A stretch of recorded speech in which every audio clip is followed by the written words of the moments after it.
મિત્રો, કેન્દ્ર સરકારે 29 જૂના શ્રમ કાયદાઓને જોડીને 4 નવા કોડ લાગુ કર્યા છે અને આ કોડ્સે દેશના લાખો કર્મચારીઓ માટે ગ્રેજ્યુઇટી સિસ્ટમ સંપૂર્ણપણે બદલી નાખી છે.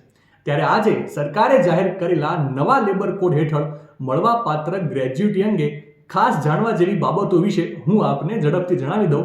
તો મિત્રો, અગાઉ ગ્રેજ્યુઇટી મેળવવા માટે 5 વર્ષની સતત સેવા ફરજિયાત હતી, પરંતુ હવે ફક્ત 1 વર્ષની સેવા પછી પણ કર્મચારી આ લાભ માટે પાત્ર બનશે. મતલબ કે કર્મચારીઓ હવે કંપનીમાં 12 મહિના કામ કર્યા પછી પણ ગ્રેજ્યુઇટી મેળવી શકે છે.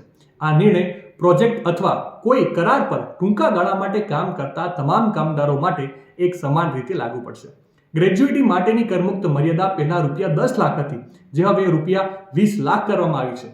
આનો અર્થ એ થયો કે કર્મચારીની ગ્રેજ્યુઇટી કરમુક્ત રહેશે અને સમગ્ર રકમ તેમના ખાતામાં જમા થશે. દરેક કંપનીએ કર્મચારીને 30 દિવસની અંદર ગ્રેજ્યુઇટી ચૂકવવાની રહેશે. જો કંપની વિલંબ કરે છે તો તેમને 10% વાર્ષિક વ્યાજ ચૂકવવાનું રહેશે. ઘણા કિસ્સાઓમાં આ વળતર બમણું પણ થઈ શકે છે. અને અંતમાં સૌથી ખાસ વાત કે ઓવરટાઈમ પગાર બમણો કરવામાં આવશે અને દર 20 દિવસના કામ માટે 1 દિવસની પેઇડ રજા આપવામાં આવશે.